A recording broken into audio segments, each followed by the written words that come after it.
Good morning. All right, so we should have gone over the bell ringer already, and now we're going to move on to our lab today. So you're going to go ahead and click on Unit 1, Foundations of Science.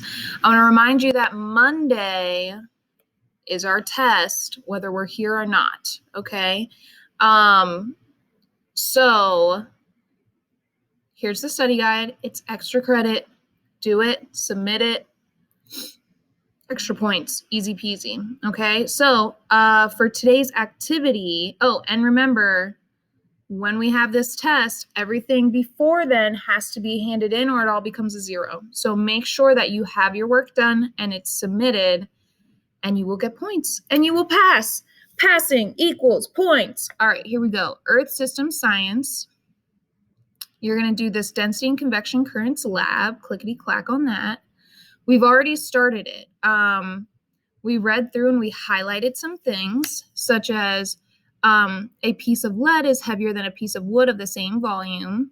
Density is the ratio or division between mass and volume, volume. And under standard conditions of temperature and pressure, the density of a substance is always the same. Okay, so what you're going to do now is you're going to go through, I'm going to read these questions, such as, how do the sizes of each of these cubes shown above compare? Are they the same, or is one larger than another? So you look at both of them. Same, different, meh. Assume that these cubes have sides with a length of 3 centimeters. Calculate their volume and label the units. So each side is 3 centimeters. And remember, if it's a straight-sided object, to find the volume, do length times width times height. Well, their length, width, and height are the same. It's 3. So you need to do 3 centimeters times 3 centimeters times 3 centimeters and find the answer there. All right. Then you're going to study the picture above and determine the number of particles that are found in each cube. So you count them up and you put them on sample A and sample B. All right. Then you're going to assume that each of the particles found inside these cubes represents a mass of 1.5. What would the total mass of each cube be and include each unit? So the number of particles goes here for A. So whatever you wrote here goes in here, and then you do that math, whatever times 1.5 to get the mass. Same with down here. You take however many particles there was times 1.5, and you write down the answer there.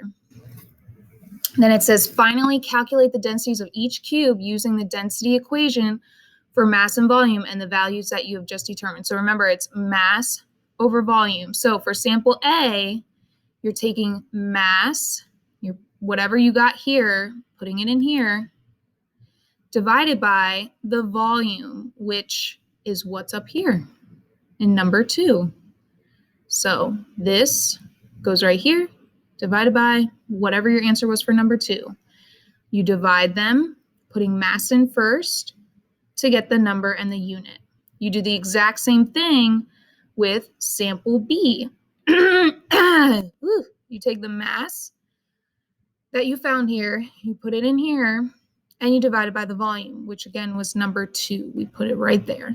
So the answer for 4, right there, put it right there. And then whatever your answer was for number 2, the volume, and then you divide them. And then you need to figure out, hey, do these float? Okay.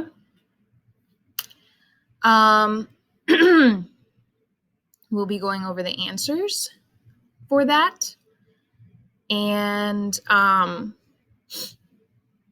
you can, after you're done with that, you can start looking at what our lab is actually going to be. So it's, you're going to get a beaker of warm or hot water and an ice cube.